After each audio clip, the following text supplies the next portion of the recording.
பிஸ்மில்லாஹிர் ரஹ்மானிர் ரஹீம். அலங்காரம் செய்வதன் சட்டங்கள்.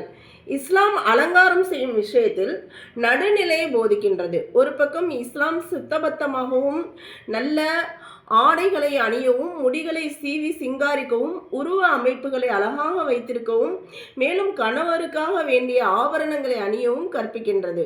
மறுபக்கம் அலங்காரம் மற்றும் மேக்கப்பை ஒரு வேலையாக ஆக்குவதையும், அதற்காக சிரத்தையை மேற்கொள்வதையும், அதிலே வரம்பு மீறி செல்வதையும் தடை செய்துள்ளது.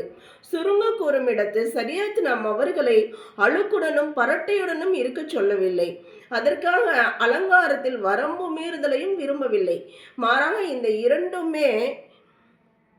இந்த இரண்டு வரம்புகளுக்கு மத்தியிலும் சில ஒழுக்கங்களை நிர்ணயித்துள்ளது. அவற்றை கடைபிடிப்பது ஒவ்வொரு பெண்ணின் மீதும் அவசியமாகும். நல்லபடியாக தலை சீவனும் சுத்தபத்தமாக இருக்கணும். நாமும் சுத்தமாக வீடு வாசல்களையும் சுத்தமாக வச்சுக்கணும். இந்த மாதிரி இருக்க பரட்டை தலையாகவும் அழுக்கு ஆடையுடனேயும் இருக்கவும் விரும்பலை இஸ்லாம். அதுக்காக வேண்டி ரொம்ப நம்ம என்ன செய்யறது, ரிஸ்க் எடுத்து ரொம்ப செலவு பண்ணுறது, சக்திக்கு மீறி அதிகமான செலவுகள் செய்கிறது, ஆடம்பர வாழ்க்கையை விரும்புறது, இதைத்தான் சரியத் வீணான விஷயம் சொல்லுது.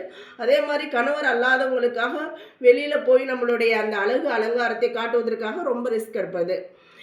அலங்காரத்தின் விதிமுறைகள். பெண்கள் ஷரியத்திற்கு உட்பட்டு சில அலங்காரங்களை செய்வதற்கு அனுமதி உண்டு. அதன் நோக்கம் கணவரை மகிழ்விப்பதாகும். மாறாக பிற பெண்களுக்கும் ஆண்களுக்கும் காண்பிப்பதற்காக அல்லது தம்மை ஒரு காட்சி பொருளாக ஆக்குவதற்காக அது இருக்கக்கூடாது. மாறாக கணவரை மகிழ்விப்பதற்காக, அவரின் பார்வையில் அழகாக தெரிவதற்காக ஒரு பெண் அலங்காரத்தை செய்து கொண்டால் அவளுக்கு நன்மைகள் கிடைக்கும். மேலும் விசேஷங்களுக்கு செல்வதற்காகவும் பிறருக்கு தனது அலங்காரத்தை காண்பிக்கவும் ஒரு பெண் அலங்காரத்தை மேற்கொண்டால் அவளுக்கு அல்லாஹு தாலாவிடம் தண்டனை இருக்கிறது. நபி ஸல்லல்லாஹு அலைஹி வஸல்லம் அவர்கள் அருளினார்கள், எந்த பெண் தனது கணவர் அல்லாத பிற ஆண்களிடம் தன் அலங்காரங்களை வெளிப்படுத்துவாளோ அவளுடைய நிலை கியாமத்தில் கடும் இருளை போன்று கருப்பாக இருக்கும். நவுதுபில்லா. அவளிடம் ஒளி வெளிச்சம் முதலியவற்றின் பெயரோ அடையாளமோ கூட இருக்காது. ஹஜ்ரத் அப்துல்லாஹ் இப்னு மசூத் ரலியல்லாஹு அன்ஹு அவர்கள் கூறுகிறார்கள், நபி ஸல்லல்லாஹு அலைஹி வஸல்லம் அவர்கள் 10 விஷயங்களை விரும்ப மாட்டார்கள். அவற்றில் ஒன்று, ஒரு பெண் தன் அலங்காரங்களை தேவையற்ற இடங்களில், அதாவது தம் கணவரல்லாத ஆடவர்களிடம் வெளிப்படுத்துவது. ஒரு ஹதீஸில் நபி ஸல்லல்லாஹு அலைஹி வஸல்லம் அவர்கள் இப்படிப்பட்ட பெண்களை, அதாவது தன் அலங்காரங்களை பிற ஆண்களுக்கு முன்னால் வெளிப்படுத்த கூடியவர்களை சபித்துள்ளார்கள். அலங்கார வகை சாமான்களிலும் நடுநிலையாக செலவு செய்ய வேண்டும். மேலும் அவற்றில் வீண் செலவுகளை தவிர்ப்பது மிக அவசியமாகும்.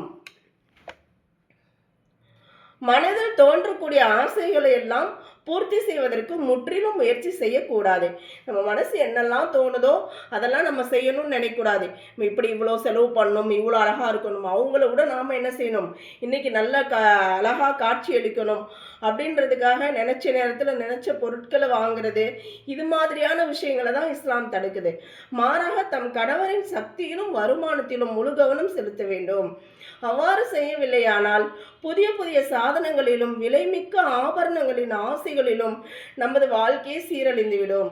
அல்லாஹு தாலா கூறுகிறான், வீண் செலவு செய்பவர்கள் சைத்தானின் தோழர்கள் ஆவார்கள். மேலும் சைத்தான் தனது இரட்சகனுக்கு நன்றி கேட்டவனாக இருக்கின்றான். நம்முடைய தந்தையுடைய கட்டுப்பாட்டில் இருந்தோம்னா அவங்களுடைய வருமானத்துக்கு தகுந்த மாதிரி நம்ம வாழ்க்கையை வச்சுக்கணும். கணவருடைய கட்டுப்பாட்டில் இருக்கும்போது கணவனுடைய வருமானத்துக்கு தகுந்த மாதிரி எல்லா விஷயங்களையும் நம்ம செலவு செய்கிறத கையாளணும். தேவையில்லாமல் நம்மை சார்ந்தவங்களை நம்ம சிக்கல் ஆக்கக்கூடாது. அதனால தான் வீண் செலவு செய்பவர்களை சைத்தானுடைய தோழர்கள் அப்படின்னு சொல்லப்படுது. அல்லாஹ் பாதுகாக்கணும். அழகு அலங்காரத்திற்காக அசுத்தமான மற்றும் ஹராமான பொருட்களால் தயார் செய்யப்பட்ட கிரீம்களை பெண்கள் பயன்படுத்துவது கூடாது.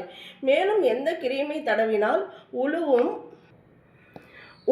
குளிப்பும் கூடாதோ அப்படிப்பட்ட கிரீம்களை பயன்படுத்தக்கூடாது. உதாரணமாக நகப்பாலிஸ், ஹேர் கலர் முதலியவை. இது எதில் தயார் செய்யப்பட்டிருக்குன்னு நமக்கு தெரியாது. ஹராமான உயிரினங்கள்னாலையா அல்லது செத்த பிராணிகளின் மூலமாவா அப்படி நமக்கு தெரியாத பட்சத்தில் இதை தவிர்த்துக்கிறது நல்லது. மற்றவர்கள் தங்களின் மத அடையாளமாக பயன்படுத்தும் பொருட்களையோ வழிமுறைகளையோ அல்லது அவர்களுக்குரிய குறிப்பிட்ட அனுஷ்டானங்களையோ முஸ்லிம் பெண்கள் அழகு அலங்காரத்திற்காக பயன்படுத்துதல் கூடாது. உதாரணமாக உருவமுள்ள ஆபரணங்கள், குங்குமம், பொட்டு முதலியவை. மற்ற பெண்கள் பயன்படுத்தும் பொருட்களையோ வழிமுறைகளையோ அல்லது அவர்களுக்கென்று தயாரிக்கப்பட்டுள்ளவற்றை முஸ்லிம் பெண்கள் அழகு அலங்காரத்திற்காக பயன்படுத்துதல் கூடாது.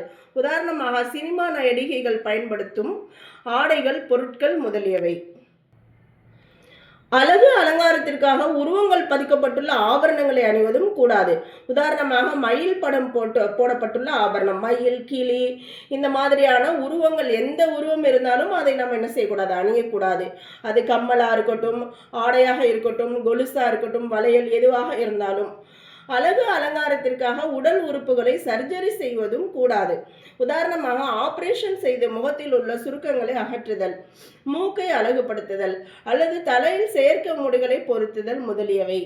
ஹசரத் அப்துல்லாஹ் இப்னு மசூத் ரலியல்லாஹு அன்ஹு அவர்கள் கூறுகிறார்கள், பச்சை குத்த சொல்பவன், புருவ முடிகளை அகற்றுபவள், அதை அகற்றச் சொல்பவள் ஆகிய பெண்களின் மீது அல்லாஹ்வின் சாபம் உண்டாகட்டும்.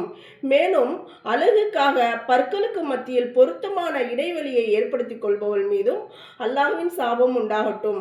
பிறகு சொல்கிறார்கள், அல்லாஹ்வின் தூதர் அவர்கள் சாபமிட்ட பெண்களின் மீது நான் ஏன் சாபமிடக்கூடாது? அல்லாஹுடைய வேதத்தில் இதை கட்டளையிடப்பட்டுள்ளது. அதாவது இப்படிப்பட்ட பெண்களின் மீது அல்லாஹுடைய சாபம் இருக்கு. அப்படி இருக்கும்போது நான் ஏன் அவங்கள சபிக்க கூடாது அப்படின்னு சொல்றாங்க. அல்லாஹ் பாதுகாக்கணும். அல்லாஹுடைய சாபம் இந்த விஷயத்துல இறங்கும் போது நமக்கு இந்த அழகோ அலங்காரமோ நமக்கு தேவையில்லை. இந்த உலக வாழ்க்கை ரொம்ப குறுகிய வாழ்க்கை. இதுல நம்ம இந்த மாதிரி வீணான விஷயங்கள்ல வாழ்க்கையை செலவு பண்ணிட்டோம்னா நிரந்தரமான வாழ்க்கையில நாம அழிவையும் நஷ்டத்தையும் சந்திக்க நேரிடும். அல்லாஹ் நம்ம அனைவர்களையும் பாதுகாப்பானாக.